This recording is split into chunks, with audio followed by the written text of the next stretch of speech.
Today I'm going to show you one of my base swap or wheel swaps that I just did on the Herbie. I haven't finished this yet. I need to secure the body to the chassis, but I thought I'd show you what I did to try to improve on this car a little bit. Sorry about the mess here on the in the workshop, but let's see if we can get a little close up on that. See, there it is. There's the wheels. See what the Herbie normally looks like. This is a typical mainline Herbie I did. Here is the mainline Herbie. Let's take it out of its package here real quick. Take it out of its keeper that I just put it in because I'm going to display this one on my wall. But here you go. You can take a look at that. There's the bottom of it. There it is from the side.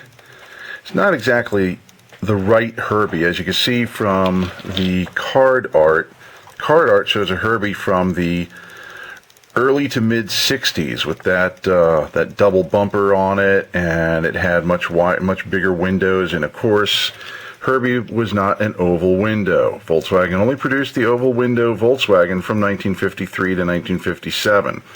They had originally had a split window. Most of you Volkswagen fanatics will know that. They originally had a split rear window, and Nordhoff decided that it would be a better move to get rid of that centerpiece and it would be much more visible. Then later on they cut the window even wider, giving it a less cavernous appearance on the inside. Anyway, Herbie from the 60s does not have an oval window.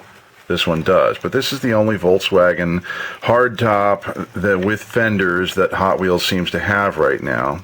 I kind of like the body. I like the body. I don't really like how the chassis is. I don't like how they did the base. The base makes the wheels stick out too far. Now, I know Hot Wheels has always had that. They've always had that large wheel in the back, small wheel up front. It gives it that rake and all that kind of stuff.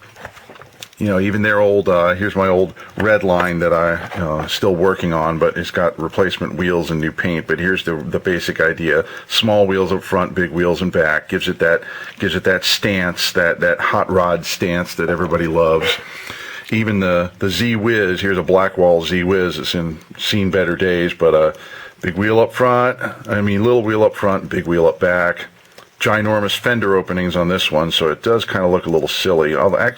Actually, they look about the same. I probably could put small wheels there and jack them up a little bit, and it would look more like a normal 280, which is what this is a 280Z. But anyway, back to the Volkswagen. What I did here, still did the big wheels on the rear and small wheels up front, but they're tucked in a little bit more. If we can show that, let me just get a little close up, see if the camera will focus. Tucked in a little bit more under the fenders as it should be. I think it looks silly with wheels sticking out the side of the fenders. What I ended up doing, let's see, oh, of course now it won't come apart. Let's take it apart. All right. I hacked into the body, into the chassis, I mean. I just took the Dremel and I just hacked the shit out of it right in there and right in there so that I could fit these wheels in with their original axles, because these wheels came from another casting I really don't like. I don't even know why I bought this Austin Healey. I hate this casting. It's really stupid looking. It was in the Boulevards, but it had those red wheels, and I really liked the red rims on it. Thought they would accent Herbie's red stripe kind of nicely, you know, and the tail lights and all that, and keep it from looking so white like these things do. They kind of make it look really super white. If you look at the card art, once again, those are just baby moon chrome hubcaps, you know. Whatever.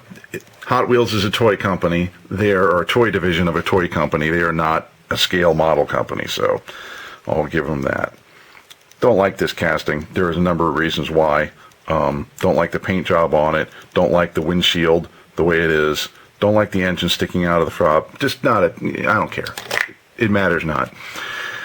So I put the Austin Healey wheels on this one. I didn't do anything to the front because the wheels were small enough, thin enough, that they kind of lined up with the rear wheels nicely, the rear ones being thicker, as you can see. So that's what I did there. And let's see if I can put this back together.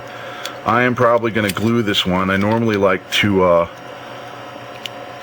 tap it and thread it and all that kind of stuff and hoo-ha in case I want to take it apart again, but at this point I think I'm just going to glue it. I'm really happy with it. I like the red wheels. I'll leave it like it is.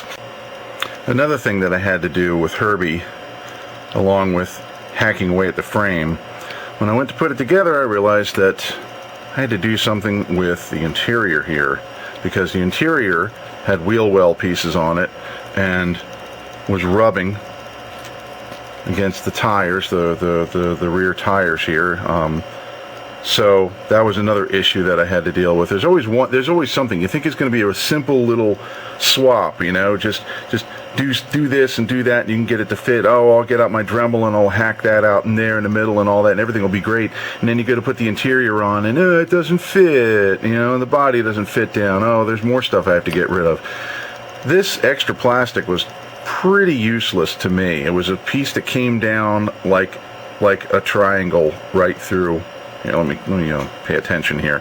It came down like a triangle like that. It was straight and cornered off and just got in the way of the wheels. The two stalks here just inside there, these two little feedy things there, and they hold it right, you know, they hold the interior in place nicely. So you don't really need that extra piece there. I'm guessing it was just something that made the casting.